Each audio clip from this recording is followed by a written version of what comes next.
I'll never forget the first time I had a watercolor tube in my hand. I was in 6th grade, and my parents had just bought me what I figured was a pretty expensive set of watercolor tubes. I think it was Winsor & Newton cotton. And I opened up the tube. I was so excited, and I squeezed out this long trail of paint, and I thought my art teacher was going to lose her ever-loving mind. She knew in that instant that I had no fear, but she also knew that she better rein me in. But today I'm going to help you understand why that story is so hysterical. The difference between watercolor tubes and pans is pretty huge. And honestly, watercolor tubes are not beginner friendly. I stand by that. I will die on that mountain. I'm going to tell you all that and more and why, so stick with me. Watercolor tubes seem familiar somehow, even if you've never painted before. It's what paint is supposed to look like.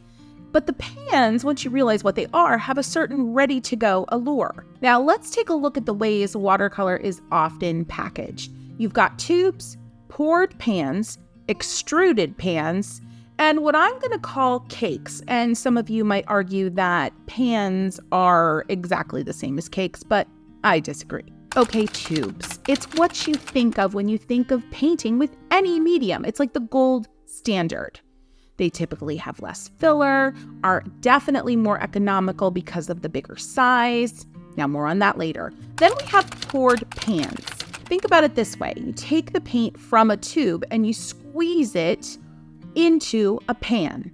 Now, pans come in different sizes. There's quarter, half, and full pans, but none of that really matters. Now, a handmade paint maker, their recipe can also be scooped up and essentially poured into a pan. Now, this process takes longer. You have to allow the layers of the pour to kind of be cured in between, or you could get a lot of cracking, you could get a lot of air bubbles, and then when everything's dry, if you didn't let enough time pass and let all those layers cure, you're gonna get even crumbling when the paint is fully dry.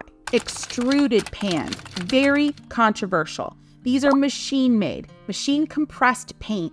It eliminates pretty much all the air bubbles, which, as you can imagine, prevents cracking, crumbling, and shrinking in the pan. And then there's cakes. Now, this is a controversial category. I often see folks confusing cakes with pans, but in my view, they're very different. Cakes usually contain a significant amount of filler. They fit into a custom-shaped palette tray that doesn't look anything like a half pan or a full pan.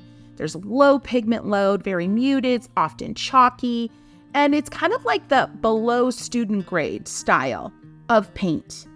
And it'll create a really colorful, chalky effect on your finger when you rub it. Now, before I tell you which I believe is better, tubes or pans, I have to introduce you to my palette from middle school. Here she is, friends, and it looks a lot different than everything that I've been talking about to this point. And there needs to be something said for taking a tube, squeezing a little bit out in a palette like this. There's many other formats around. You could even use a plate, anything like that. And then letting that little squeeze of paint actually cure on the palette or plate. That essentially functions the same as a poured or extruded pan of watercolor. I have such affection for this palette.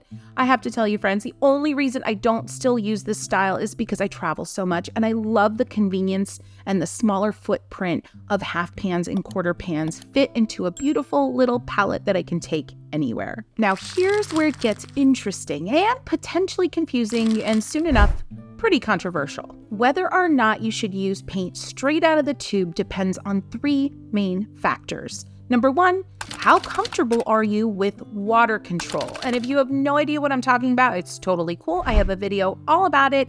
I'm gonna link it below for you. If you haven't really thought about water control yet in your watercolor journey, then I would definitely stay away from paint straight from the tube. Your paint's gonna feel too thick, you're gonna be unsure of whether you should add water, remove water, and before you know it, it's gonna look scratchy, weird, and not sheer at all like you would expect watercolor to look. Number 2, is the paint you're using honey-based at all? Because if it is, it's not gonna fully cure, and out of the tube, it is going to be so soft. and so sticky. And all of the trouble that I mentioned in number 1 is going to be compounded even more. Some honey brands that I'm thinking of right off the top of my head would be M. Graham, a lot of the handmade watercolors out there, although many of those don't even come in a tube, Sennelier, Azzaro, which I was using just a little bit earlier, Blocks, Renaissance, Roman Schmal, and that's just a few. As a beginner, and honestly, I even find myself being overwhelmed, even with the cured paint in the pan that contains honey, because it doesn't even cure all the way.